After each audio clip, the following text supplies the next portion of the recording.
I'm Dr. Neeraja, Chief Fertility Specialist, Dr. Neeraja's Fertility and Gynec Center, KPHB 6th base. So hormonal imbalance in females ఏమేమి symptoms ఉంటాయి, ఏమేమి science ఉంటాయి చూద్దాం.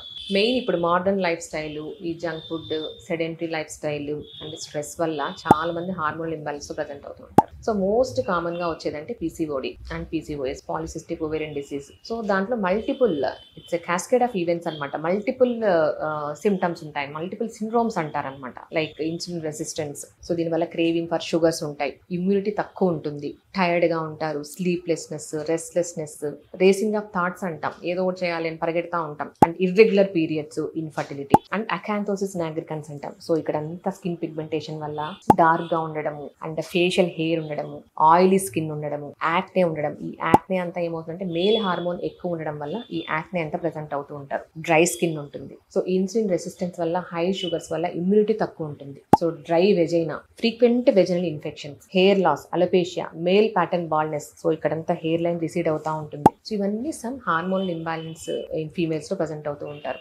ఇంకొంతమంది ఇన్ఫర్టిలిటీతో వస్తారు. So అప్పుడు మనం ఎవాల్యుయేట్ చేసినప్పుడు ఇవన్నీ బయటపడుతూ ఉంటాయి. ఇంకొంతమందికి స్లీప్లెస్నెస్ ఉంటుందండి. చాలా మంది 2 o'clock 3 o'clock లేసేస్తూ ఉంటే తర్వాత స్లీప్ డిస్టర్బ్ అయిపోతూ ఉంటుంది. మార్నింగ్ లేస్తే ఫ్రెష్ గా ఉండదు, టైర్డ్ గా ఉంటారనమాట.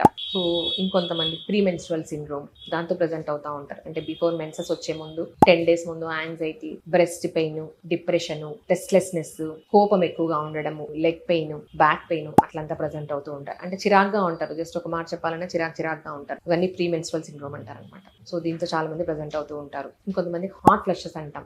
అంటే వేడివేడిగా ఉంటుందన్నమాట. బయట మనకు టెంపరేచర్, రూమ్ టెంపరేచర్ నార్మల్ ఉన్నా కూడా వాళ్ళకి వేడివేడిగా అనిపిస్తూ ఉంటుంది అన్నమాట. చెమటలు పట్టిపోతూ ఉంటాయి. సో ఆల్మోస్ట్ మనకు 50 టైప్ ఆఫ్ హార్మోన్స్ రిలీజ్ అవుతా ఉంటాయి బాడీలో. డిఫరెంట్ ఎండోక్రైన్ గ్లాండ్స్ నుంచి ఆల్మోస్ట్ 50 రకరకాల హార్మోన్స్ రిలీజ్ అవుతా ఉంటాయి. సో దీంట్లో ఏవైనా మనకి ఇంబ్యాలెన్స్ అవ్వచ్చు, ఎవరైనా మనకి ఈ సిమ్టమ్ సైన్స్ ప్రజెంట్ అవ్వచ్చు. Thank you.